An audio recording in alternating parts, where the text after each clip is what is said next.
might just run some numbers. I mean, or if anything changes on your end, if you want to save my number, like I said, I'll pay cash. I'll pay all the closing costs. It doesn't really matter what we're kind of dealing with. But I mean, I'll buy it in as is condition, like a closing within 7 days. So. Yeah, I get that. So just so you know, the way I see this is, I have friends that can remove that house for me cheap. Once that's off the property and I straighten up the boundary line issues, I haven't looked at it. I think it'd be probably a 12,000 square foot lot once I clear up the boundary line issues. Mm-hmm.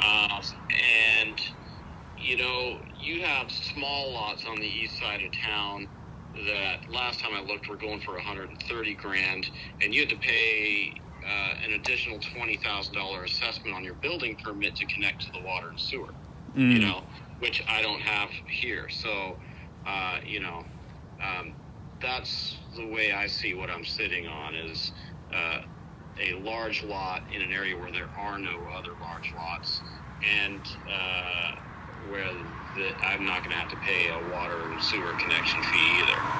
Yeah, for sure. So all I got to do is just straighten out the title stuff, and we were going to build on it, and okay, that's going to be our home. Okay. Eventually. So. Yeah. No, I gotcha. Fair enough. Buying this for yourself, what you're going to do is get it under contract, and you have some investor who actually you think might be interested in it. Well, I actually purchase properties myself. Okay. That's actually what I do. So sometimes if I'm not and I'm just so slammed down on so many projects, like I got one right now, I wish I could take it on.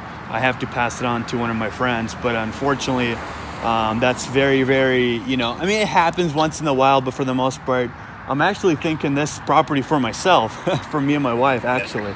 Yeah. I love Linden. I see a lot of these people who, they're just trying to get something under contract, and then they're going to try to sell that contract to someone else, which is actually kind of how I got it.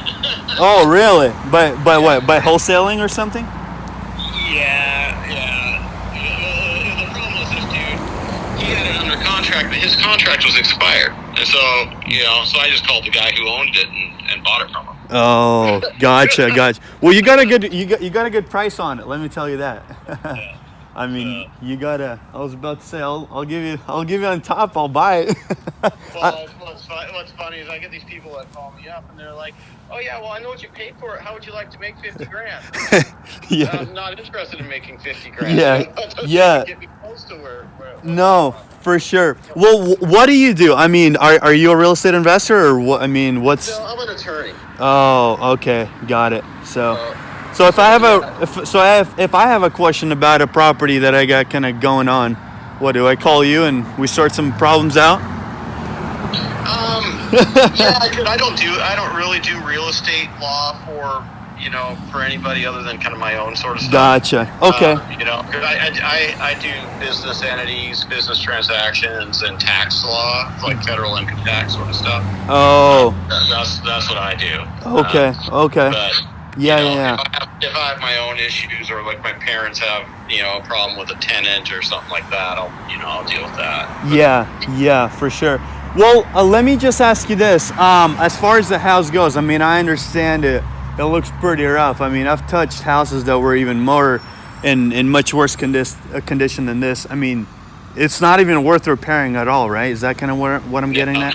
No, so the guy I bought it from had a pipe burst and run for almost a month in there. Okay. And so it filled the basement completely up. Like, I don't know, he said it was like 5 or 6 feet of water in there. And then he just boarded it up and walked away. Okay. And it sat for 10 or 15 years just boarded up. And in that period of time, the roof started to leak, and part of that kind of collapsed. Guys, this is not a deal. We'll pause right here, I think. Guys, I just got off the phone. This is very important to know. If you're a wholesaler and if you're wholesaling a house, So I just called the seller. I ran a skip trace on him. I seen that he purchased the property for $77,500. Seemed like a great guy, but I started to build some rapport with him, and I find out that another wholesaler had it under contract, and his contract expired. So he reached out to the homeowner itself and said, "Hey, I see that you had a contract with this, with this wholesaler, and it expired. You want to sell it to me?" He said, "Sure." So they agreed on the price and they sold it. So guys, watch out. There's so many dishonest people. Be careful with those people. Vet them out. Who are you bringing your deals with? My opinion, I never send the address to anybody. I first get on the phone. This is if you guys listen to this, really important. Vet your people out. Vet your cash buyers. Who are you sending your properties to? Don't send it to everyone. There's a lot of people who are just after to steal your deals, to steal your profits.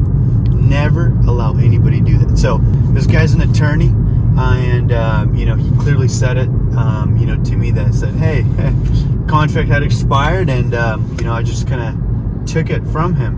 And he got a great deal. It's an amazing property.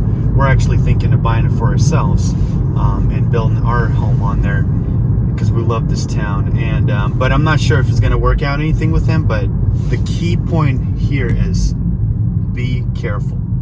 So that's the message for today. So stay tuned for more, and God bless. Take care.